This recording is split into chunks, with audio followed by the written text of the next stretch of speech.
श्रावण शुक्रवारातील देवीच्या व्रताची कथा. आटपाट नगर होतं. तिथे एक गरीब ब्राह्मण राहत होता. तो दरिद्रानं फार पिडला होता. त्याची बायको शेजारणीच्या घरी एके दिवशी बसायला गेली आणि आपल्या गरिबीचं गाणं गायलं. शेजारणीनं तिला शुक्रवारचं व्रत सांगितलं. ती म्हणाली, बाई बाई, शुक्रवारचं व्रत कर. हे शुक्रवार तू श्रावणापासून धर. सारा दिवस उपास करावा. संध्याकाळी सवाष्णीला बोलवावं. तिचे पाय धुवावे. तिला हळदी कुंकू द्यावं. तिची ओटी भरावी. साखर घालून दूध प्यायला द्यावं. भाजलेल्या हरभऱ्याची खिरापत द्यावी. नंतर आपण जेवावं. याप्रमाणे वर्षभर करून नंतर त्याचं उद्यापन करावं असं सांगितलं. ही घरी आली, देवाची प्रार्थना केली व शुक्रवारचं व्रत करू लागली. त्याच गावात तिचा भाऊ राहत असे. तो एके दिवशी सहस्त्र भोजन घालू लागला. साऱ्या गावाला आमंत्रण केलं. बहिणीला काही बोलावलं नाही. ती गरीब, तिला बोलावलं तर लोक हसतील. पुढं दुसऱ्या दिवशी सारे भावाकडे ब्राह्मणांचे थवेच्या थवे येत आहेत. ते पोटभर जेवत आहेत. बहिणीनं विचार केला, आपला भाऊ सहस्त्र भोजन घालतो आहे. बोलावणं करायला विसरला असेल तर आपल्या भावाच्या घरी जायला काही हरकत नाही असा मनात विचार केला. सोवळं नेसली, बरोबर मुलांना घेतलं आणि ती भावाच्या घरी गेली. तिथे पुष्कळ पानं मांडली होती. एका पानावर जाऊन बसली. शेजारच्या पानावर मुलांना बसवलं. सर्व पानं भरली. सारं वाढणं झालं तेव्हा तिच्या भावानं तूप वाढायला घेतलं. वाढता वाढता तिच्या पानाशी आला. ती खाली मान घालून बसली होती. त्याने तिला हाक मारली, ताई ताई, तुला वस्त्र नाही, पात्र नाही, दागदागिना नाही. तुझ्याकडे पाहून सगळे लोक हसतात. यामुळे मी तुला बोलावलं नाही. आज तू जेवायला आलीस ती आलीस. आता उद्या येऊ नको असं सांगून पुढे गेला.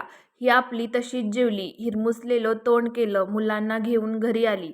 दुसरे दिवशी मुलं म्हणू लागली, आई आई, मामाकडे जेवायला चला. बहिणीनं विचार केला, कसा झाला तरी आपला भाऊच आहे.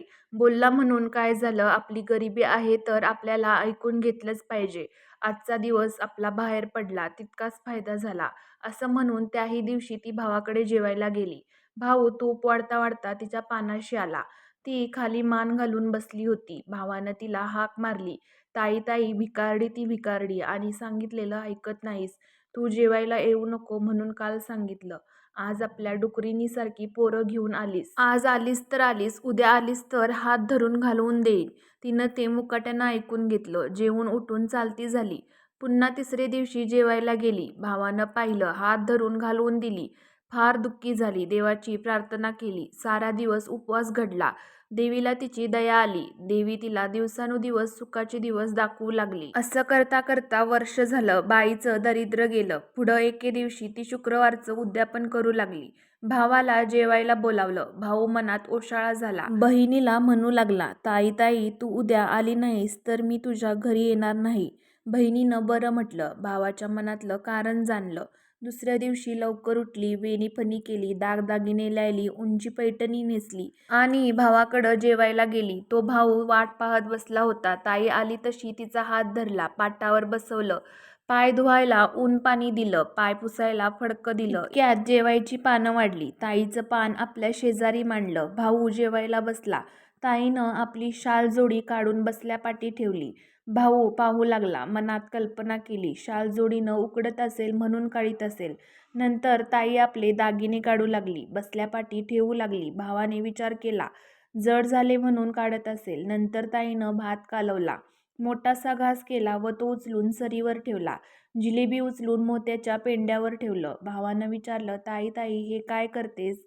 ती म्हणाली, दादा, मी करते हेच बरोबर आहे. जिला तू जेवायला बोलावलंस तिला मी भरवते आहे. भावाला काही हे समजेना.